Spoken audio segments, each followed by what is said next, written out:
Inheritance का मतलब क्या है कि प्रोसेस जिसके द्वारा कैरेक्टर्स पेरेंट्स से प्रोजेनी में पास आउट होता है, जो बेसिस ऑफ हेरिडिटी के बेसिस है।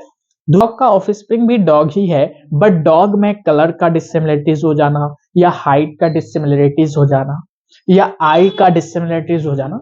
हेलो एवरीबॉडी, क्या हाल चाल। मैं हूं अफजल करीम और आप सभी का आज के इस लेक्चर में द मोस्ट वेलकम है, जिसका नाम है principal of inheritance and variations. Okay, तो ये बायोलॉजी का 5th चैप्टर है। हमने 2 चैप्टर छोड़ा है, एक है ह्यूमन रिप्रोडक्शन और दूसरा रिप्रोडक्टिव हेल्थ, जिसको हम कवर करेंगे। ठीक है, तो ये काफी इंपॉर्टेंट चैप्टर है principal of inheritance and variations, जो कि आपका बॉटनी के पोर्शन से आता है। और आज का हमारा क्या टारगेट है, इसका इंट्रोडक्शन देखेंगे और मेंडल्स लॉ ऑफ इनहेरिटेंस को पढ़ेंगे। ठीक है, उसके बाद जैसे जैसे चैप्टर आगे जाएगा इसके डेप्थ में हम जाते रहेंगे। ठीक है, तो चलिए स्टार्ट करते हैं without any wasting of time.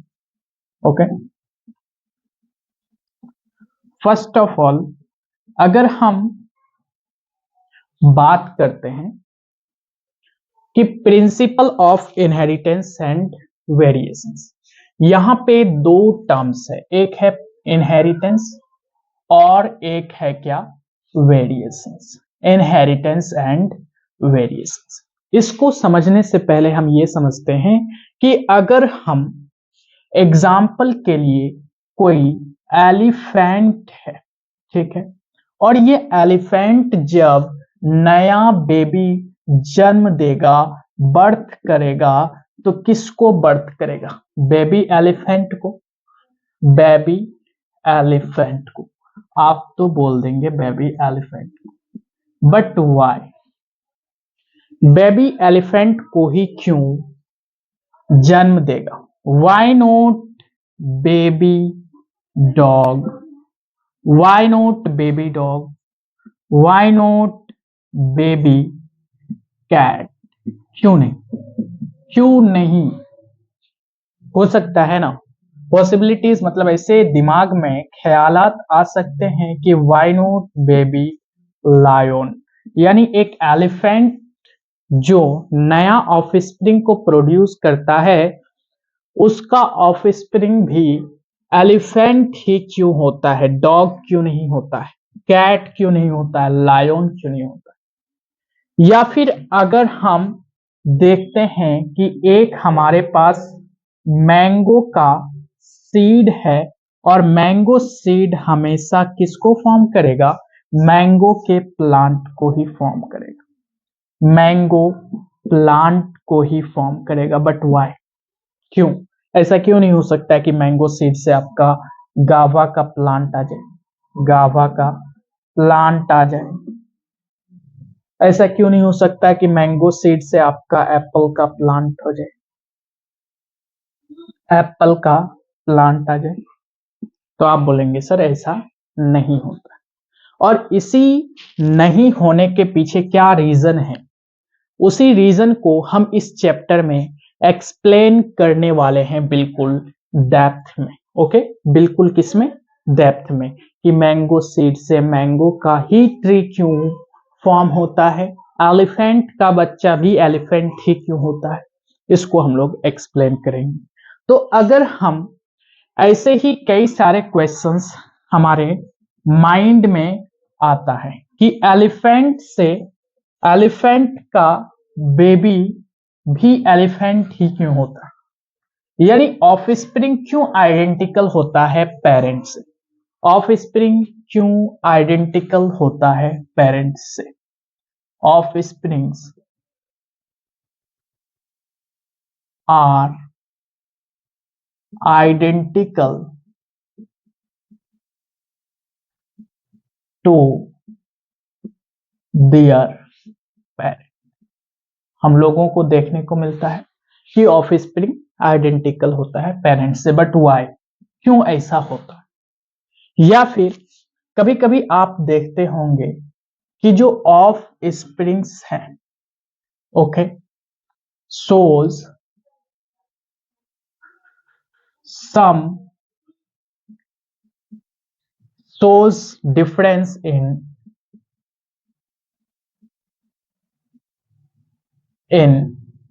some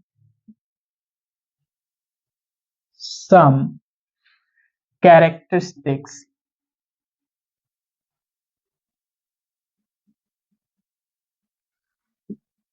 to the parent. Difference in some characteristics to the parent why, क्यों ऐसा देखने को मिलता है? या फिर अगर कभी कभी अगर आप देखे होंगे कि जो सिबलिंग होता है, सिबलिंग का मतलब कि जुड़वा, are sometimes look similar to each other, similar to each other, or sometimes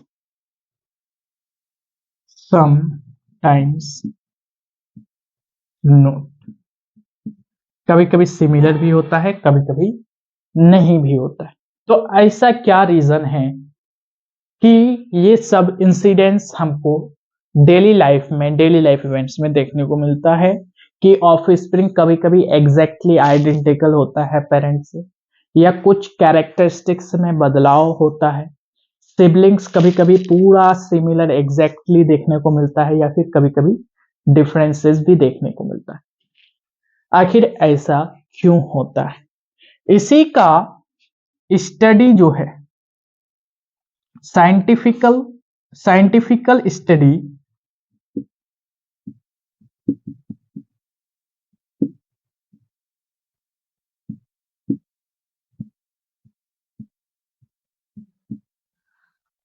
del मतलब डील, या ऐसे भी आप लिख सकते हैं, these questions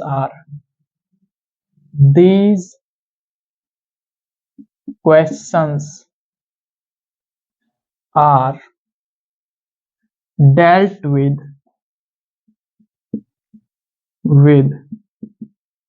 scientifically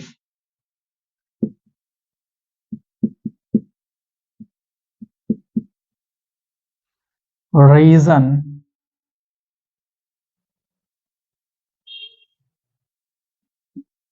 to the branch of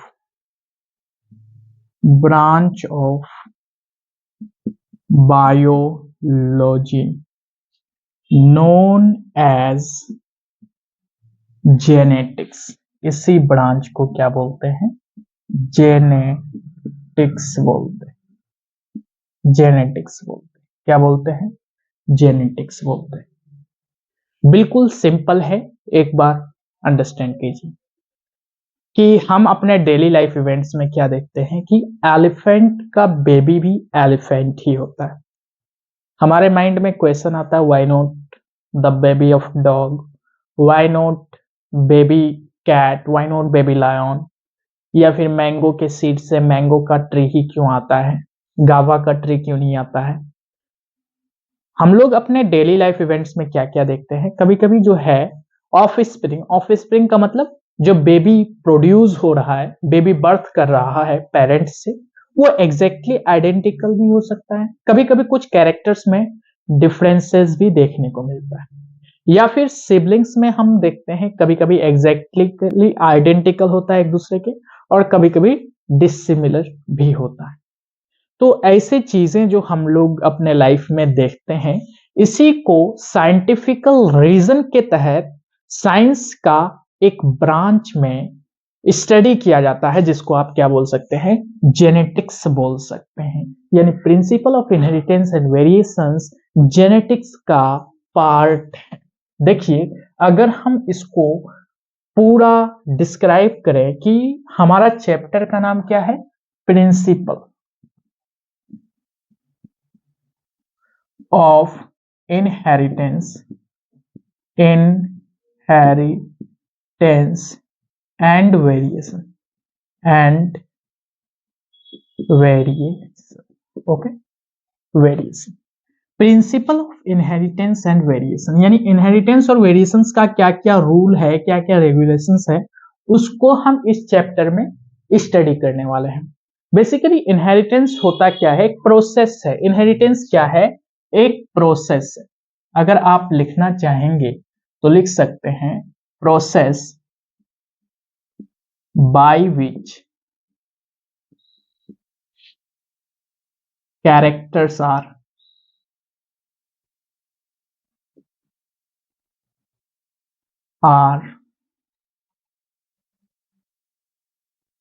transferred from parent to progeny। Progeny का मतलब ऑफस्प्रिंग। पेरेंट से ऑफस्प्रिंग में जो कैरेक्टर्स ट्रांसफर होता है, मतलब पेरेंट का कैरेक्टर जो है बच्चे में भी देखने को मिलता है। ये जो कैरेक्टर है, इसको किस प्रोसेस से ट्रांसफर किया जाता है उसको क्या बोलते हैं, इनहेरिटेंस बोलते हैं।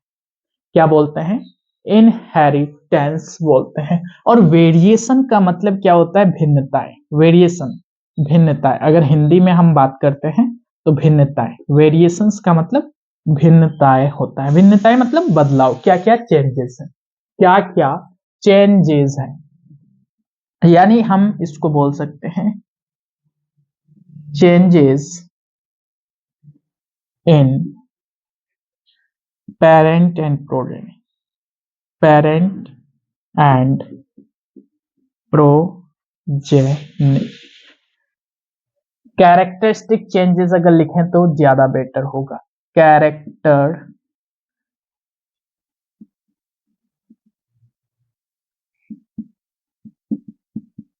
Characteristic changes in parent and progeny. Parent और प्रोजेनी में क्या क्या डिफरेंसेस है, क्या क्या चेंजेस है, उसको वेरिएशन बोला जाता है, उसको भिन्नताएं बोला जाता है। उसको क्या बोला जाता है, भिन्नताएं बोला जाता है। ये जो वेरिएशन है, वेरिएशन का एक रीजन क्या है, वेरिएशन का एक रीजन है कि वन, वैसे बहुत सारे रीजंस है, लॉट्स ऑफ रीजंस है, लेकिन वन काउज अगर हम बात करें, is hidden in sexual reproduction. यानी सेक्सुअल रिप्रोडक्शन के कारण वेरिएशन आते हैं। One cause is hidden in sexual reproduction. Sexual reproduction एक कारण सेक्सुअल रिप्रोडक्शन भी है। मतलब सेक्सुअल रिप्रोडक्शन अगर हमारे पेरेंट्स के बीच में होंगे तो भिन्नताएं देखने को मिलेगा। कुछ कैरेक्टर्स मेल पेरेंट बॉडी से आएगा, कुछ कैरेक्टर्स फीमेल पेरेंट बॉडी से देखने को मिलेगा। ठीक है। इनहेरिटेंस का मतलब क्या है कि एक ऐसा प्रोसेस जिसमें कैरेक्टर्स पेरेंट से प्रोजेनी में पास आउट हो रहा है। इसी के कारण क्या होता है कि एलिफेंट अगर रिप्रोड्यूस कर रहा है तो उसका बेबी भी एलिफेंट ही होगा, नोट कैट, ना ही डॉग और ना ही लायन। ठीक है, इनहेरिटेंस का मतलब। ओके। और वेरिएशंस जो देखने को मिलता है कि कुछ कैरेक्टरिस्टिक चेंजेस पेरेंट और प्रोजेनी के भी, तो इसके पीछे एक रीजन क्या है, एक रीजन, वैसे बहुत सारे रीजंस हैं, एक रीजन है आपका सेक्सुअल रिप्रोडक्शन। रीजंस कई सारे हो सकते हैं, इन्वायरमेंटल फैक्टर्स भी रीजंस हो सकते हैं कि आप किस इन्वायरमेंट में रहते हैं, उसी इन्वायरमेंट के अकॉर्डिंग आपका बॉडी डेवलप हो जाएगा। तो आप इतना नोट डाउन कीजिए, फिर आगे बढ़ते हैं और मेंडल्स लॉ ऑफ इनहेरिटेंस पर चलते हैं।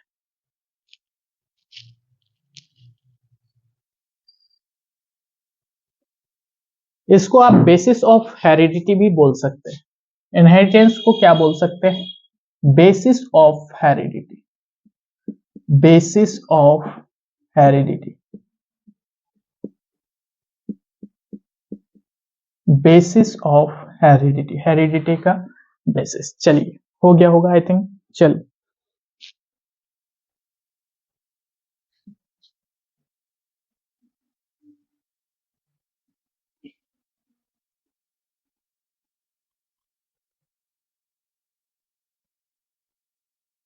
आगे बढ़ते हैं।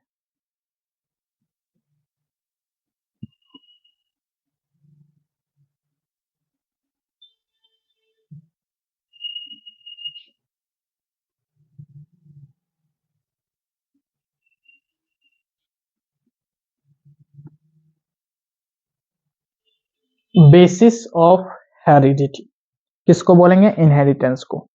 अब आते हैं Mendel's law of inheritance.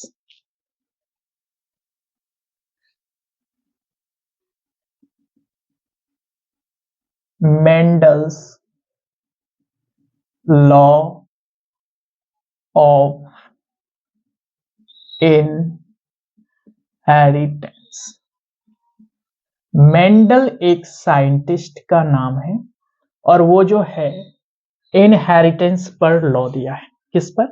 Inheritance पर, यानी process by which characters are transfer from parent to प्रोजेन।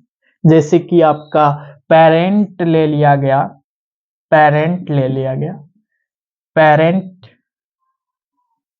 Parent ले लिया गया, tall parent and dwarf, tall और डॉर्फ का क्रॉस करा दिया गया, या टॉल टॉल का क्रॉस करा दिया गया, राउंड एंड रिंकल का क्रॉस करा दिया, राउंड एंड रिंकल,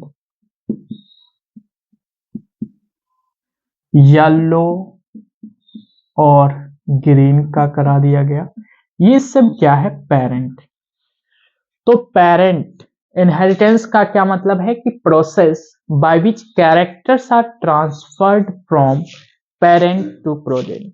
अगर हम इसको पेरेंट मानते हैं, इसको पेरेंट मानते हैं, इन दोनों को क्रॉस कराने के बाद जो ऑफस्प्रिंग बनेगा यानी जो प्रोजेनी बनेगा उसमें कौन सा कैरेक्टर्स ट्रांसफर होगा, उसी को जो है कौन एक्सप्लेन किया है? मेंडल एक्सप्लेन किया है।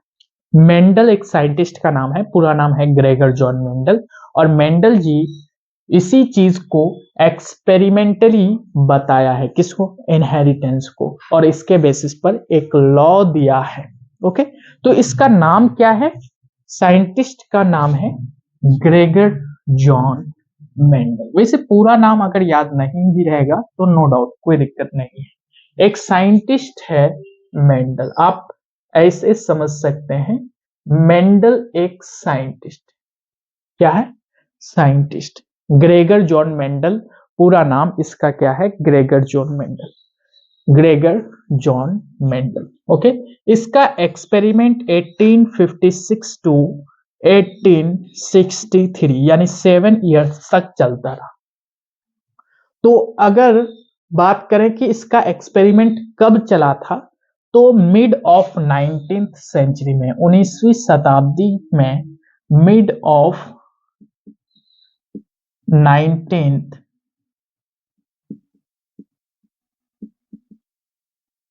सेंचुरी,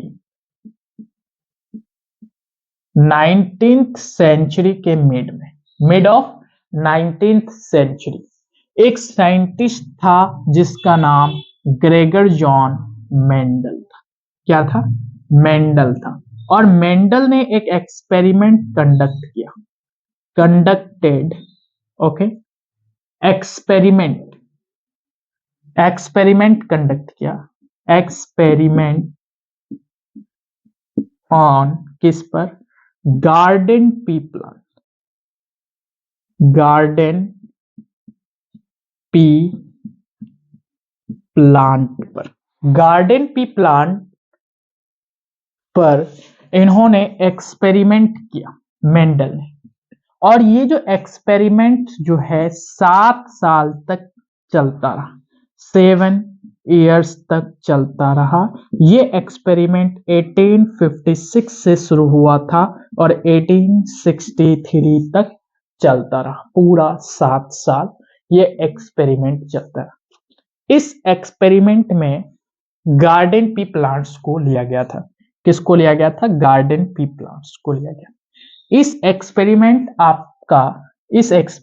में जो है सेल्फ पॉलिनेशन भी इन्वॉल्व था, सेल्फ पॉलिनेशन भी इन्वॉल्व था, पॉलिनेशन पॉलिनेशन भी इन्वॉल्व था और क्रॉस पॉलिनेशन भी इन्वॉल्व था। क्रॉस पॉलिनेशन भी इन्वॉल्व था। Self pollination and cross pollination दोनों इन्वॉल्व था मेंडल के एक्सपेरिमेंट में। और जो है इसी एक्सपेरिमेंट के बेसिस पर इन्होंने लॉ ऑफ इनहेरिटेंस दिया। क्या दिया? Law of inheritance.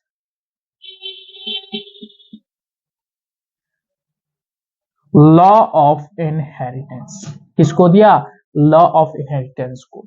ठीक है, तो ये हमने एक फ्लो चैट के मदद से आपको समझा दिया है कि 19th सेंचुरी के मिड में एक साइंटिस्ट आए थे जिसका नाम मेंडल था। उन्होंने एक्सपेरिमेंट किया गार्डन पी प्लांट पर। ऑब्वियस सी बात है कि चैप्टर जेनेटिक्स हम लोग पढ़ रहे हैं और जेनेटिक्स का मतलब कि आपका जो पेरेंट है और प्रोजेनी है दोनों के बीच में रिलेशंस क्या है, दोनों सेम कैसे होता है, कुछ कैरेक्टर्स कैसे इसका डिफरेंस होता है, सिबलिंग्स कैसे एग्जैक्टली आइडेंटिकल होता है कभी कभी और कभी कभी आइडेंटिकल नहीं भी होता है। तो लॉ ऑफ इनहेरिटेंस दिया। ऑब्वियस सी बात है कि लॉ ऑफ इनहेरिटेंस किस में देगा? इन लिविंग ऑर्गेनिजम्स, क्योंकि लिविंग ऑर्गेनिजम्स ही रिप्रोड्यूस कर सकता है। तो लिविंग ऑर्गेनिजम्स के बारे में ये लॉ ऑफ इनहेरिटेंस दिया। ऑर्गेनिजम्स,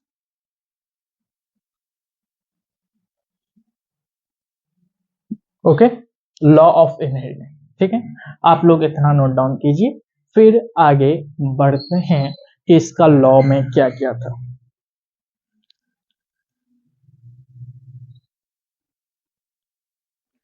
एनसीईआरटी में हाइब्रिडाइजेशन एक्सपेरिमेंट लिखा हुआ है। नो डाउट हाइब्रिडाइजेशन एक्सपेरिमेंट ही होगा गार्डन पी प्लांट पर 7 साल तक। ठीक है, लेकिन इसके लॉ ऑफ इनहेरिटेंस को रिजेक्ट कर दिया गया था। इसके पीछे रीजन क्या था वो भी बताएंगे।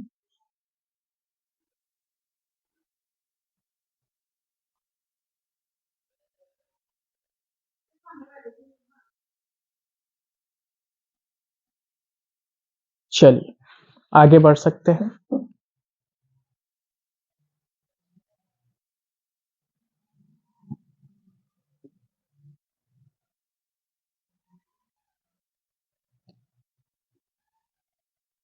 इसके लॉ को काफी दिनों तक जो है एक्सेप्ट नहीं किया गया था। एक्सेप्ट क्यों नहीं किया गया था? क्योंकि ये बायोलॉजी है और बायोलॉजी में मैथमेटिकल टूल्स काफी कम लगते हैं। लेकिन मेंडल्स का जो लॉ है ये इसमें मैथमेटिकल लॉजिक्स भी अप्लाई किए थे। किसमें? Principal of inheritance and variations यानी जेनेटिक्स में। जेनेटिक्स में इन्होंने अप्लाई किया था क्या? अप्लाई किया था इसी में लॉ ऑफ इनहेरिटेंस में ही लिख रहे हैं। किसमें लिख रहे हैं? Law of inheritance. Law of inheritance, inheritance जिसको किसने दिया? मेंडल जी ने दिया। लॉ ऑफ इनहेरिटेंस में इन्होंने मेंडल जी ने अप्लाई किया था। अप्लाई मतलब कि ये क्या क्या कंसीडर किया था, मतलब इसमें अपना लॉ देने के लिए किस किस चीजों का जो है सिस्टमेटिक वे अप्लाई किया था। एक था स्टैटिस्टिकल एनालिसिस। स्टैटिस्टिकल एनालिसिस जो है और इसके अलावे इन्होंने मैथमेटिकल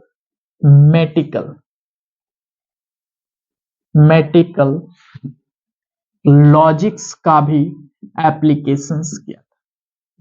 मैथमेटिकल लॉजिक्स और बायो वाले स्टूडेंट्स का मैथमेटिक्स थोड़ा सा वीक होता है और जो है शौक से बायो लेता है तो उसका तो स्ट्रांग होता है। तो मैथमेटिक्स वीक होता है। तो काफी सारे जेनेटिशियंस जो थे मैथमेटिकल लॉजिक्स को समझ नहीं पाए, जिसके कारण इसका लॉ को डिस्कार्ड कर दिया गया था। इसका लॉ को डिस्कार्ड कर दिया गया था। बाद में फिर इसका लॉ दोबारा से मार्केट में आया। यानी statistical analysis and mathematical logics. Mathematical logics के कारण ही इसका लॉ डिस्कार्ड हुआ था, ठीक है। इन्होंने अप्लाई किया था बेसिकली, अगर आप ध्यान दें तो मैथमेटिकल लॉजिक्स को अप्लाई किया था। क्वेश्चंस आ सकता था, Mendel's apply which of the following factors in Mendel's law of inheritance, law of inheritance, ठीक है। तो वहां पे आंसर आपका मेजॉरिटी में मैथमेटिकल लॉजिक्स आएगा, अगर ये दोनों ऑप्शन में रहे तो, या सिंगल ऑप्शन में रहे तो फिर कोई दिक्कत ही नहीं, दोनों भी हो सकता है ऑप्शन में, ठीक है। तो mathematical logics and statistical analysis को अप्लाई किया था। इसका जो है जैसे गार्डन पी प्लांट इसलिए लिया गया था क्योंकि इसका लाइफ साइकिल काफी छोटा होता है, तो इसमें मल्टीपल टाइम्स ये स्टडी कर सकता है, आसानी से स्टडी कर सकता है मल्टीपल टाइम्स। तो लाइफ स्पैन छोटा होने के कारण ये प्रोड्यूस भी ऑफस्प्रिंग ज्यादा करता था। ये भी एक रीजन है कि गार्डन पी प्लांट चूज किया था। मतलब गार्डन पी प्लांट जो है एक बार में काफी सारे ऑफस्प्रिंग प्रोड्यूस करते थे और इसका लाइफ साइकिल काफी कम था, जिसके कारण लाइफ साइकिल कम होने के कारण इसका बेनिफिट्स मतलब जल्दी जल्दी ये स्टडी कर पाता था और काफी सारे ऑफस्प्रिंग्स प्रोड्यूस होते थे, तो वैरायटीज ऑफ ऑफस्प्रिंग में जो है ये अपना एक्सपेरिमेंट को इंट्रोड्यूस कर पाता था, ठीक है। तो यानी इसका जो है बहुत ज्यादा ग्रेट लार्ज, आप ऐसे भी बोल सकते हैं कि इसका लार्ज सैंपलिंग साइज था, लार्ज सैंपलिंग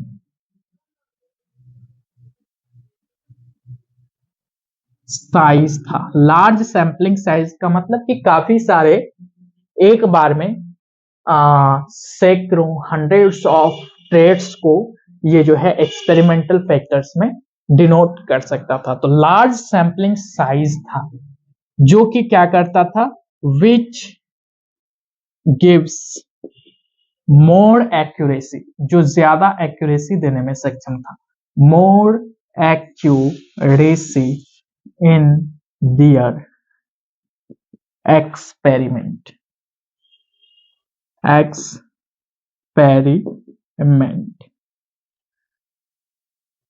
ओके। एनसीईआरटी में एक्सपेरिमेंट में हाइब्रिडाइजेशन एक्सपेरिमेंट दिया हुआ है, hybridization experiment, no doubt hybridization experiment ही होगा।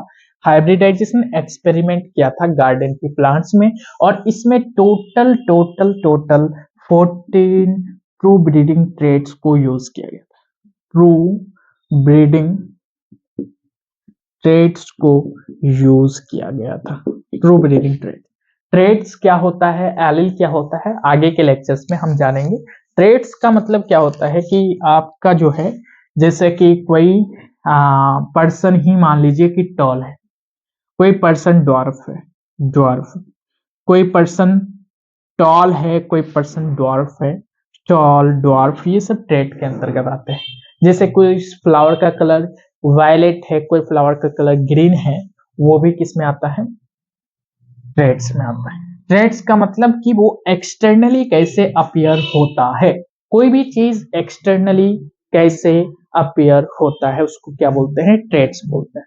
तो फाइनली अगर हम 14 ट्रू ब्रीडिंग ट्रेड्स की बात करते हैं तो उसको एक फ्लो चार्ट के माध्यम से आपको बता देते हैं और फिर जो है यहाँ पे हमारा Mendel's law of inheritance finish होगा, ठीक है।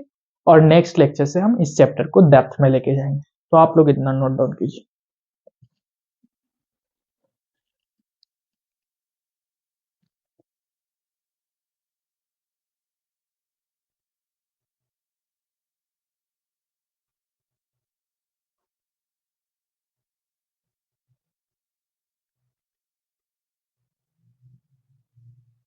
चलिए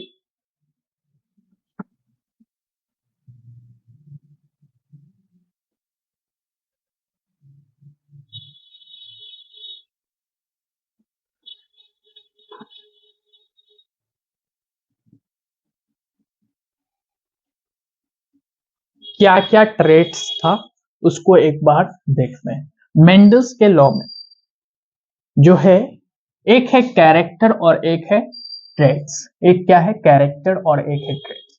कॉन्ट्रास्टिंग कैरेक्टर्स भी आप बोल सकते हैं। कॉन्ट्रास्टिंग का मतलब होता है प्योर। कॉन्ट्रास्टिंग ट्रेट्स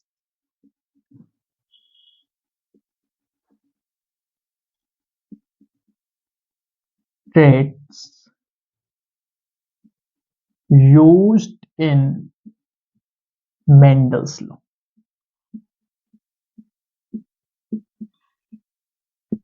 ठीक है, contrasting traits used in Mendel's law. हम एक टेबल बनाते हैं जिसमें इधर लिखते हैं कैरेक्टर,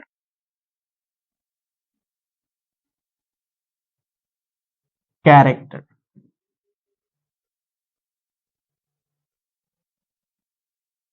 और इधर लिखते हैं कॉन्ट्रास्टिंग ट्रेट्स, कॉन्ट्रास्टिंग ट्रेट्स। पहला कैरेक्टर जो मेंडल जी ने लिया था कि गार्डन पी है। गार्डन पी में कैरेक्टर्स क्या क्या है? Characters tallness, dwarfness. टॉल और ड्वार्फ ये तो आपका ट्रेट हो गया। अगर हम बात करते हैं कि टॉल या ड्वार्फ, दो ही पॉसिबिलिटीज है। गार्डन पी में दो पॉसिबिलिटीज है, एक है टॉल और दूसरा क्या है ड्वार्फ। कॉन्ट्रास्टिंग ट्रेट्स सीधा करके लिखते हैं, कॉन्ट्रास्टिंग ट्रेट्स।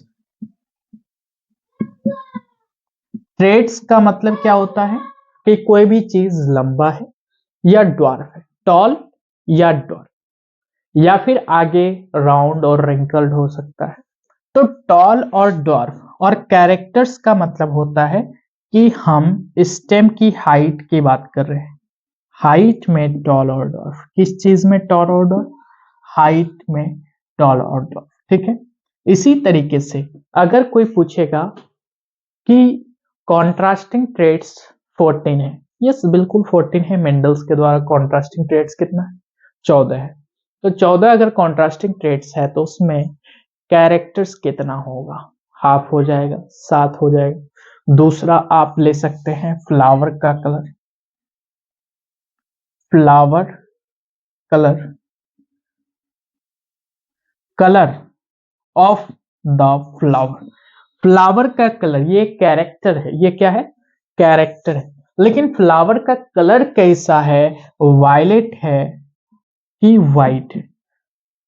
वायलेट है या फिर वाइट है, ये आपका ट्रेट के अंतर्गत आता है। फ्लावर का कलर कैसा है, हाउ, हाउ क्वेश्चन अगर कीजिएगा तो वो ट्रेट आएगा, और हु क्वेश्चन अगर कीजिएगा वो character. Character is nothing but who, English तो आता ही होगा, यानी who. And how trait, how trait, how trait, who character, how trait. Who मतलब कौन, जैसे स्टेम का हाइट टॉल है या डॉर्फ है, और जो है फ्लावर का कलर वायलेट है या फिर वाइट है। ओके, तो तीसरा इसी तरह से है फ्लावर का पोजीशन, फ्लावर का पोजीशन। अब फ्लावर का पोजीशन हमारा एक्सियल भी हो सकता है या फिर फ्लावर का पोजीशन एक्सियल और टर्मिनल भी हो सकता है। ऐसा नहीं बोलना है कि टर्मिनल और एक्सियल, नहीं, एक सीक्वेंस में लिखते हैं कि टॉल जो पहला है ये डोमिनेंट है, ये क्या है? डोमिनेंट है, डोमिनेंट है। वायलेट जो है डोमिनेंट है, एक्सियल डोमिनेंट है, बाद वाला ड्वार्फ, वाइट, टर्मिनल, ये सब जो है रिसेसिव है, ये सब रिसेसिव है। मतलब कि अगर टॉल और ड्वार्फ को क्रॉस कराएंगे तो डोमिनेंट फैक्टर टॉल है तो टॉल ही आएगा। ठीक है, फ्लावर का पोजीशन। फोर्थ आते हैं पॉड का शेप, पॉड शेप। पॉड का शेप कैसा हो सकता है?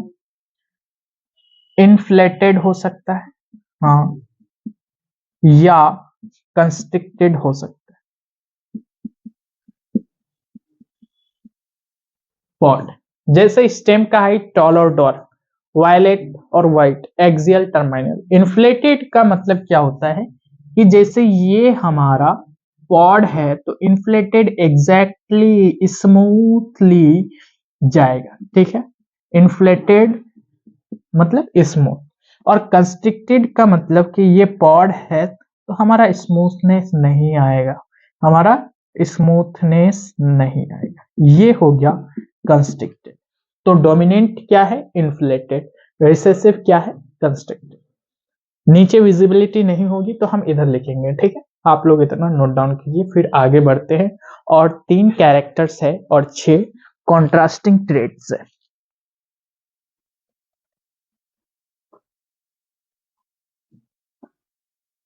चलिए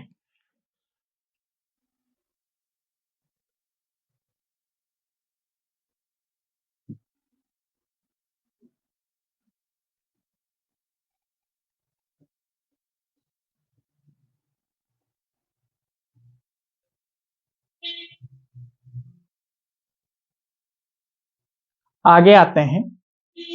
5वां है पॉड का कलर।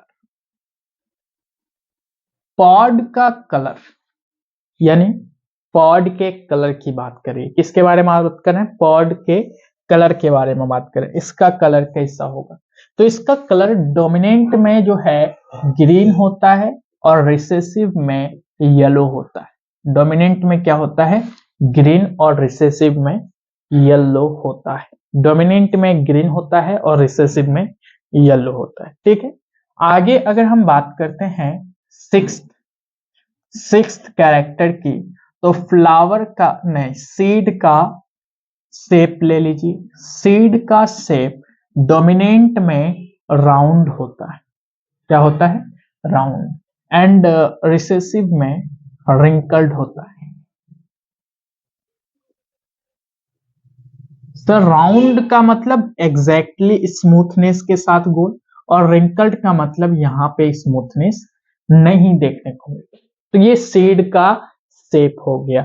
और सीड का colour, last of the character is seed colour. Seed के कलर की अगर हम बात करते हैं तो ग्रीन येलो है। सीड का कलर में डोमिनेंट में येलो होता है और रिसेसिव में ग्रीन होता है। रिसेसिव में ग्रीन होता है। तो ये total 7 characters and 14 contrasting traits है जिसको मेंडल ने अपने एक्सपेरिमेंट में यूज किया था। एक्सपेरिमेंट किसके ऊपर था? गार्डन पी प्लांट्स में। तो एक बार हम पूरा A to Z रिवाइज करते हैं। हम लोगों ने आज चैप्टर स्टार्ट किया क्या?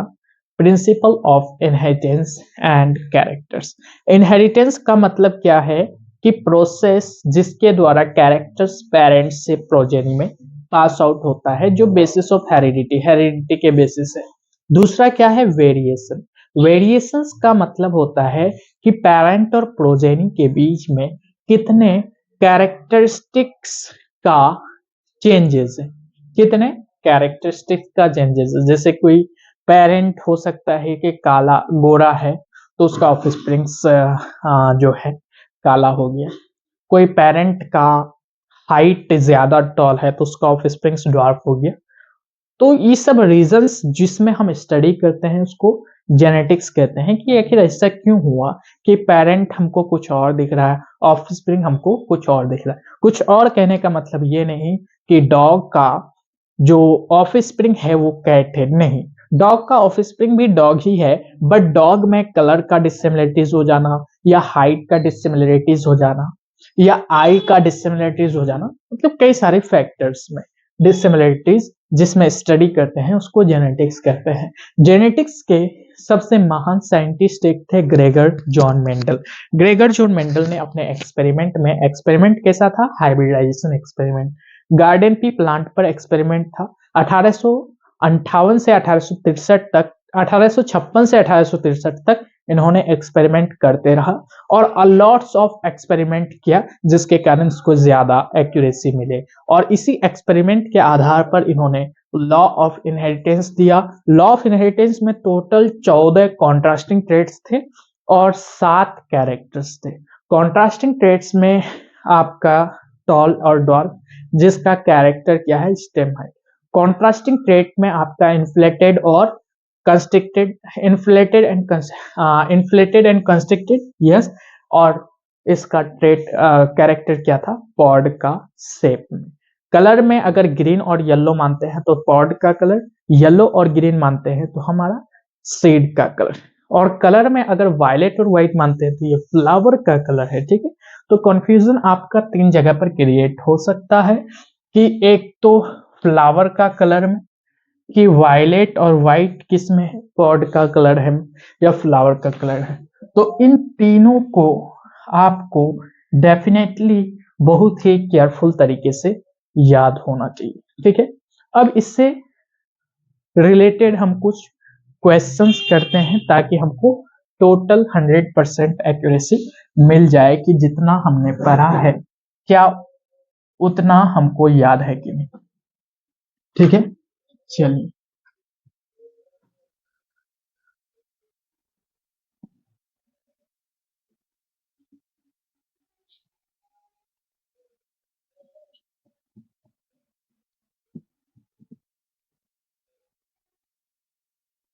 दो क्वेश्चंस देंगे, ठीक है। पहला, राइट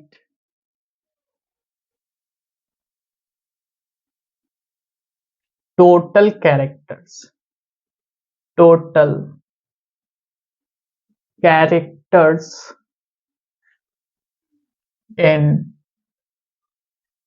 मेंडल एक्सपेरिमेंट। मेंडल्स के एक्सपेरिमेंट में टोटल कितने कैरेक्टर्स लिया गया था। कैरेक्टर्स की अगर बात आया तो टोटल 7 कैरेक्टर्स लिया गया था। साथ में पहला क्या था, स्टेम का हाइट, ओके। पहला क्या था, स्टेम का हाइट, ओके। दूसरा क्या था, दूसरा हमारे पास था फ्लावर का कलर, फ्लावर का कलर। तीसरा था फ्लावर का पोजीशन, फ्लावर का position, position. Fourth is pod shape, fifth is pod colour, pod colour. Sixth seed shape, seed shape. And seventh seed colour, seed colour.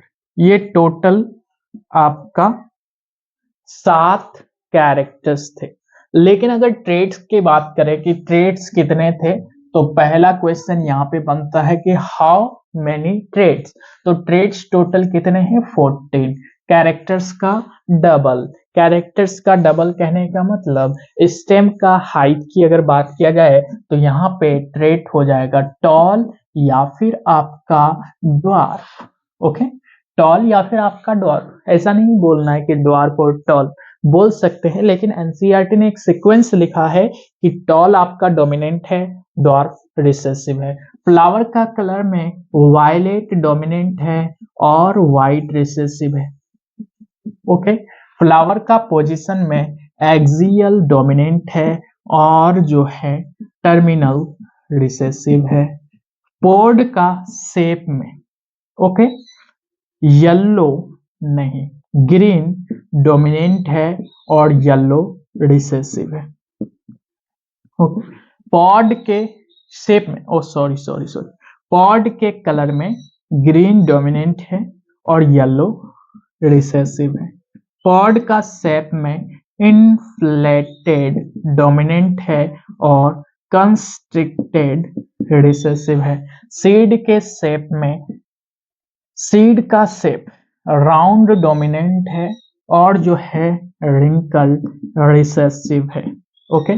Seed के colour में yellow dominant है और green recessive, green recessive. और क्या questions बन सकते हैं कि जिस ब्रांच में हम स्टडी करते हैं कि ट्रेड्स का पेरेंट्स क्यों कभी कभी आइडेंटिकल होता है, पेरेंट्स क्यों आइडेंटिकल होता है ऑफस्प्रिंग के, यानी ऑफस्प्रिंग क्यों आइडेंटिकल होता है पेरेंट्स के, इसका स्टडी किस ब्रांच में करते हैं? बायोलॉजी का ब्रांच जिसका नाम क्या है? जेनेटिक्स। जेनेटिक्स। तो ये आपका जो है इंट्रोडक्टिव लेक्चर था। कल से प्रॉपर लेक्चर स्टार्ट होगा डेप्थ में, ठीक है। तो यहीं पर आज का क्लास को वाइंड अप करते हैं। तब तक के लिए ओके बाय, फिर मिलते हैं नेक्स्ट वीडियो लेक्चर में।